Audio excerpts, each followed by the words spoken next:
फुलझाडाच्या दुभाजकात फोफावली काटेरी झुडपे, संबंधित यंत्रणाचे दुर्लक्ष, दुभाजकांना कचराकुंड्यांचा विळखा. रंगीबिरंगी फुलझाडे व ध्वनी आणि वायू प्रदूषणाला आळा घालण्याबरोबरच सुरक्षित वाहतूक प्रवासासाठी उभारलेल्या दुभाजकात काटेरी झुडपे फोफावल्याचे विदारक चित्र दिसून येत आहे. सातारचे प्रवेशद्वार असलेल्या मोळाचा ओढा ते महासैनिक भवन पर्यंतच्या दुभाजकात फुलझाडांची रोपे नष्ट झाली असून या जागेवर काटेरी झुडपे व रानटी वृक्ष बहरले आहेत. सुंदर सातारा, सुशोभित सातारच्या संकल्पनेला येथे हरताळच फसला गेला आहे.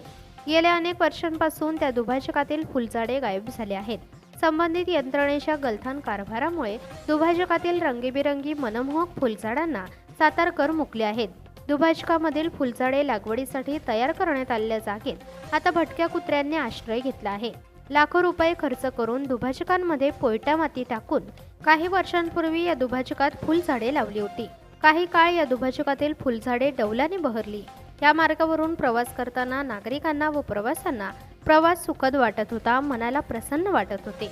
काळाच्या ओघात या दुभाजकांमधील फुलझाडाकडे संबंधित यंत्रणेचे दुर्लक्ष झाल्याने हे दुभाजक आता भकास झाले आहेत. उगवलेली काटेरी झुडपे ही वाहन चालकांसाठी आता धोकादायक ठरत आहेत.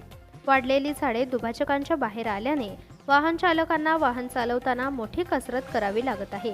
याबाबत वृक्षप्रेमी व नागरिकांमधून तीव्र नाराजी व्यक्त होत आहे. शहराचे निसर्ग सौंदर्य खुलावे यासाठी दुभाजकांमध्ये रंगीबिरंगी व मनमोहक फुलझाडे लावली जातात.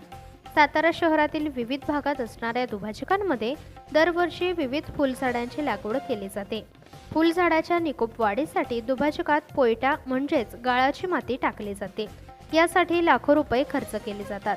सध्या मोळाचा ओढा ते महासैनिक भवन पर्यंतच्या दुभाजकांमधील फुलझाडांच्या ठिकाणी काटेरी झुडपे, रानटी झुडपे, ऐरंडाचे वृक्ष बरोबरच या दुभाजकात प्लास्टिक पिशव्या, काचेच्या बाटल्यांचा खच पडल्याने दिसून येत आहे.